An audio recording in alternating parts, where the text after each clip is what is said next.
Imagine a world where the honest man is devoured first, where sincerity is seen as weakness, and kindness is taken as an invitation to be exploited. This is not a myth, nor a parable. This is the world we live in. Today, we uncover why being fully real in a fake world leads not to glory, but to ruin. I am Niccolò Machiavelli. In this lesson of power and survival, society has traded truth for display, substance for performance, and loyalty for advantage, and yet, many still believe that being genuine is enough. But I tell you, in a world painted by illusion, the naked truth is a dangerous thing to carry. In this world, people do not rise because they are honest, thoughtful, or pure of intention. They rise because they know how to appear honest, thoughtful, and pure. The distinction is subtle, yet it is the very difference between the one who rules and the one who serves. The world has always been a theater, and every man, whether he wills it or not, is an actor forced upon the stage. Those who refuse to perform are not admired for their sincerity. They are ignored, dismissed, or worse, trampled under the feet of those willing to wear the costume that the moment requires. Observe the successful, the admired, the followed. Do they speak with full transparency? Do they reveal every doubt, every flaw, every insecurity? Of course not. They curate what they show. They know that society does not reward the truth of one's character, but the illusion of strength, confidence, and certainty. People do not love the genuine as much as they love the convincing. Imagine a man who is completely sincere, who speaks his thoughts without calculation, whose heart is placed openly for all to see. He believes that honesty is virtue, and that virtue will shield him. But in reality, what happens? The cunning listen to his words and learn his weaknesses. The jealous study his vulnerabilities. The ambitious gather the knowledge of his intentions and use it to advance themselves. His sincerity becomes the map that leads others to his destruction. Meanwhile, another man, no more intelligent, no more worthy, understands that the world judges by what it sees, not by what is. He dresses himself in confidence, even when unsure. He offers silence where the other offers truth, mystery where the other offers explanation. He understands that people trust what they do not fully know, because the unknown allows them to project their hopes onto him, and hopes are more powerful than truths. The world rewards the one who can manage perception. This does not mean one must lie constantly, but rather that one must choose carefully what truths to reveal and what truths to guard. For truth, when given without discretion, becomes a gift to your enemies. Consider the courtrooms of power, whether political, social, or intimate. The one who survives is not the one who is simply good, but the one who knows how to appear good while maintaining the strength to act otherwise when necessary. People admire nobility, but they follow authority. And authority is built not upon honesty alone, but upon mastery of one's image. To understand this is to understand the first principle of survival. Sincerity is a treasure, and treasures are never kept in the open. If you give the world your authenticity without measure, you become easy to read, and therefore easy to manipulate. The more predictable you are, the more control others will have over you. If they know what offends you, they can provoke you. If they know what you desire, they can lure you. If they know what you fear, they can chain you. This is why those who appear unbothered are perceived as powerful. Those who reveal nothing are feared. Those who control their expressions are respected.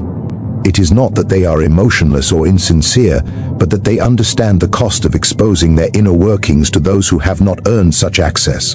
The world celebrates the illusion of goodness. A ruler need not be truly just. He need only convince the people that his actions are just. A leader need not love his followers.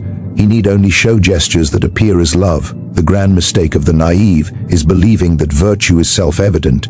It is not. It is recognized only when expressed strategically.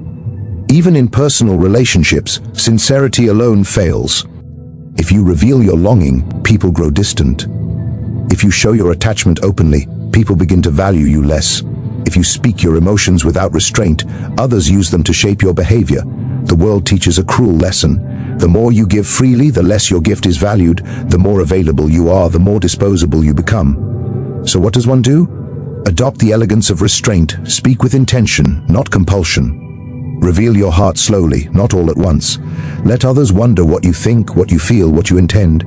Mystery is not deception. Mystery is protection. It keeps your power intact, your value elevated, and your mind your own. Understand this. Sincerity is not to be abandoned, but to be used as a precision instrument. When sincerity comes in moments of choice, of truth, of necessary revelation, it strikes with the force of authenticity and cannot be doubted. But if sincerity flows constantly, without boundary, it becomes background noise. It loses its weight. It becomes ordinary. And nothing inspires respect less than the ordinary. To navigate life with wisdom is not to become fake, but to become measured. To show what strengthens you and conceal what weakens you. To guide how others see you, so that your reality is not shaped by their advantage over your transparency. The world rewards those who master the art of appearing correct, righteous, strong, and composed. It does not reward those who simply are these things, unless they also know how to display them with intention. In a society driven by perception, the truth is valuable only when it is controlled, directed, and revealed on your terms. In a world where deception is the common tongue, the one who speaks plainly is the easiest to conquer. Honesty, though praised in speeches and celebrated in poetry, is often punished in practice. People say they admire truth, but they admire it only when it benefits them. The moment truth exposes them, limits them, or challenges their advantage, they turn against the one who speaks it.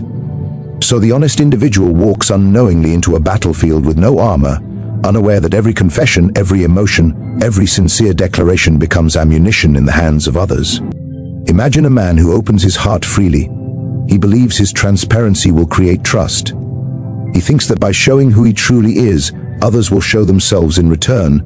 But the world does not reflect, it extracts. What he reveals is not matched, it is collected. People listen not to understand him, but to gather knowledge about him. They store his weaknesses in quiet corners of their memory. They wait, and when the moment arrives, when power shifts or conflict rises, they use the very truths he offered as weapons against him. For the sincere do not see the battlefield, they see a conversation. But those who seek advantage see strategy, positioning, leverage. Honesty becomes an offering laid on the table, and in the presence of the cunning, every offering has a price. The one who is fully honest shows his fears, and once your fears are known, others can lead you. They can silence you with the threat of loss. They can push you with the promise of comfort. Your fear becomes their instrument. Likewise, the one who is honest about desire reveals what can control him. Desire is the chain tied to the neck. When others know what you want most, they can direct your actions simply by placing it in front of you or by pulling it away. The sincere believe that vulnerability creates connection, and sometimes it does, but connection is not the only outcome. More often, vulnerability creates dependence, and dependence creates power. Not power for the honest one, but for the one who listens, watches, waits. Consider love. The one who confesses first, loves most deeply, reveals their longing without hesitation, believes that truth will hold the bond, but the one who holds back controls the future of the relationship. They decide closeness, distance, direction. The honest heart places itself in the hands of another, while the guarded heart holds the strings, and life continues to reward the one who holds the strings. Consider friendship. The man who shares every insecurity, every past mistake, every wound, thinks he is building trust. But friendships shift, people grow apart, loyalties change, and one day, perhaps years later, those confessions become reminders of where to strike if convenience requires it. Consider the workplace, a kingdom of masks. The one who speaks openly of his weaknesses, his doubts, his plans, becomes predictable. Predictability is vulnerability.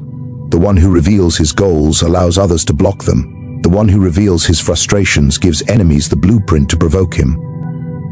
In truth, silence is not coldness, it is strategy. Speech is not honesty, it is exposure. And the world does not reward the exposed, it consumes them.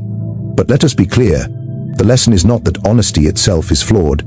It is that honesty must be earned, reserved, measured. To give complete honesty to all is to give power to all. The wise reveal themselves only to those who have shown they will not turn that revelation into leverage. Trust must be proven, not assumed. Loyalty must be demonstrated, not declared. Many reveal themselves too quickly because they are still trying to understand themselves. They hope others will validate them, define them, or reassure them. This is how authenticity becomes dependence. Dependence leads to vulnerability. Vulnerability without trust leads to pain, so the first step towards strategic authenticity is internal clarity. Know what you believe, what you value, what you seek. Know what wounds still live inside you. Know what triggers your reactions. Know what you fear losing. When you know yourself, you no longer reveal yourself out of impulse. You reveal yourself out of choice. And when authenticity becomes choice, it becomes power. It becomes a force that cannot be ignored. It becomes the voice others lean in to hear. It becomes the presence others feel even in silence. Because authenticity that is mastered does not need to be loud. It simply exists, undeniable, unshakable, unquestionable. You have now seen the world not as it pretends to be, but as it truly is. A stage of performances, a marketplace of motives, a battlefield of appearances. To be real in a fake world is not to be defenseless, it is to be deliberate. Let your sincerity be precious, not common. Let your truth be chosen, not scattered. Wear the wool when peace protects you. Bear the fangs when your boundary is crossed. Learn to read the desires of others while guarding the quiet flame of your own. Authenticity is not abandoned, it is refined.